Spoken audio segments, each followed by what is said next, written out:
Ladies and gentlemen, 2v8 mode is back once again, and I will be neglecting my personal hygiene for the next week and then beyond when they inevitably extend the duration. I think. There's been some... we'll get to it. But I'm still having fun despite... in due course. So what does the third iteration offer? Firstly, Mastermind, Nemesis and Legion are now available on the killer side. Albert Wesker, aka the Mastermind, is one of my favourites. Good performance indeed. A bit too good. He's eclipsed even the Huntress in appearing in a majority of matches. But how good is he really? I thought it was very odd to give him 3 virulent bounds instead of 2, and was worried he'd be overpowered, but so far it looks like it's worked out. I think. He's also been given several add-ons as base kit for his power, but I'll need a dedicated Wesker main to really tell me what's what in this case. Wesker without his orchestra just feels wrong though. I know why he can't have it, there can't be 2 killer chase themes playing at the same time, but even so, darn. I'm still going to use Darren Mitchell's orchestral music for my Survivor class video though. Turok 2's soundtrack is the greatest soundtrack of all time. Co-baddie of the Resident Evil franchise, Nemesis, aka the Nemesis, also joins the killer side. It's too early to say anything definitively, but I think he's going to be the weak link this time around. Despite some significant buffs, his power isn't too practical in this fast-paced environment. It's too time-consuming to put survivors into the T-virus state, and I also wonder if having the cure to the T-virus and Ouroboros in the same limited item hurts both killers in Lost Slowdown. The zombies are rubbish as always, and with dozens of pallets that can be reset by the scout survivors, the zombies are even worse. Also, Nemesis is one of the few killers to still be vulnerable to flashlights. The zombies just don't like it. As I said before, flashlights are needlessly irritating and should just be removed entirely, and the pickup animation removed also.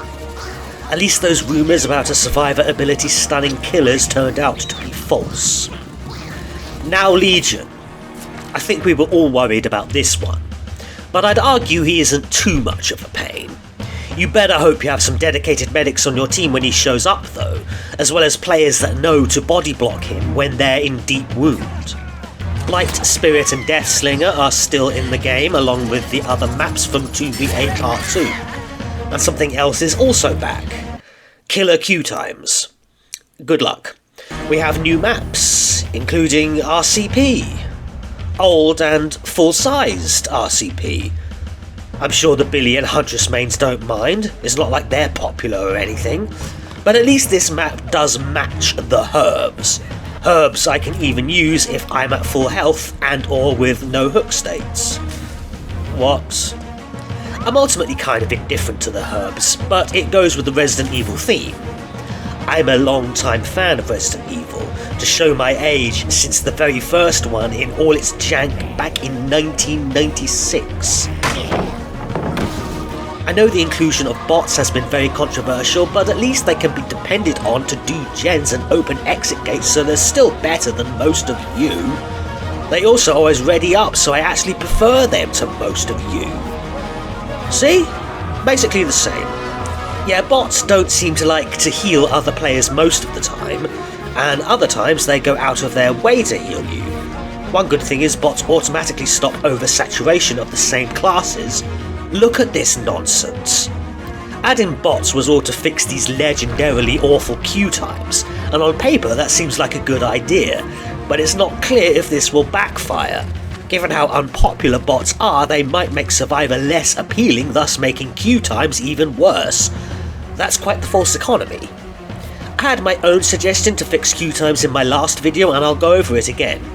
Everyone starts with a certain amount of special points, and you spend these special points to queue for killer, the role everyone wants to play.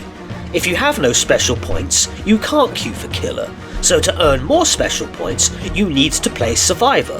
1 point for playing around and an extra point if you escape.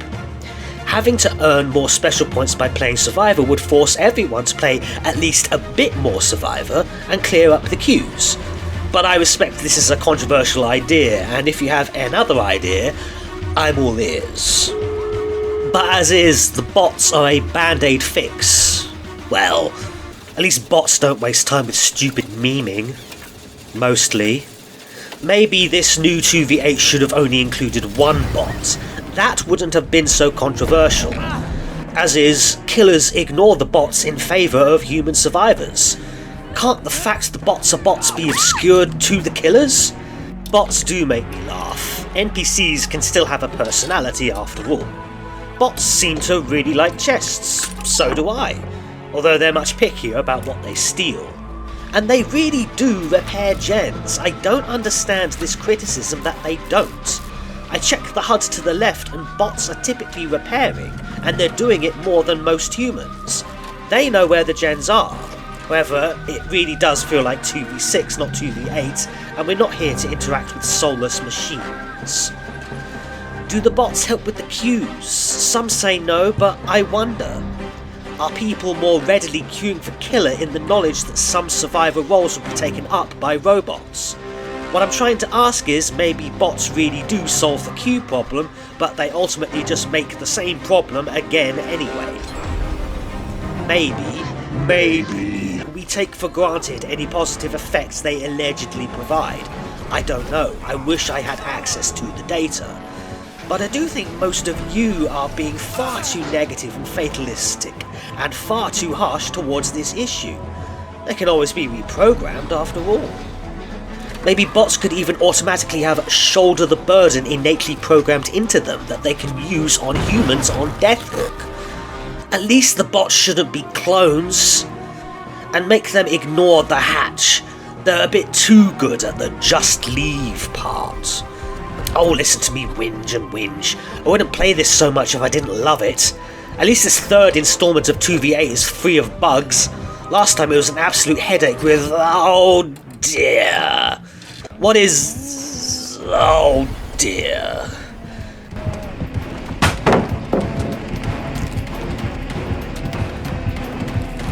Never change behaviour.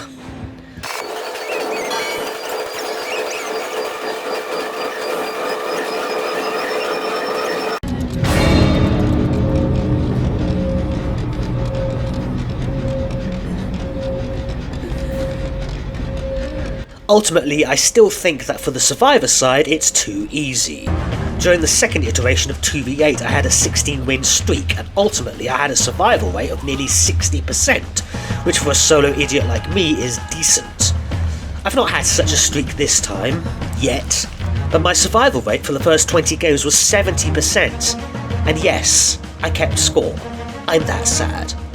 My current game count is at 32 and my survival rate is 65.5%. Yeah, I'm a hardened veteran that makes a lot of time for 2v8, but it still feels so anemic to me. Many people are saying this mode is too hard as Survivor, and to that I say, have you tried not sucking? Sorry, that's really rude. Obviously you haven't tried not sucking in your entire life, but fear not. My Red Hot Survivor Classes guide is coming to save you. So get your notebooks ready. I'm going into deep detail with the 4 survivor classes. See you in a day or so.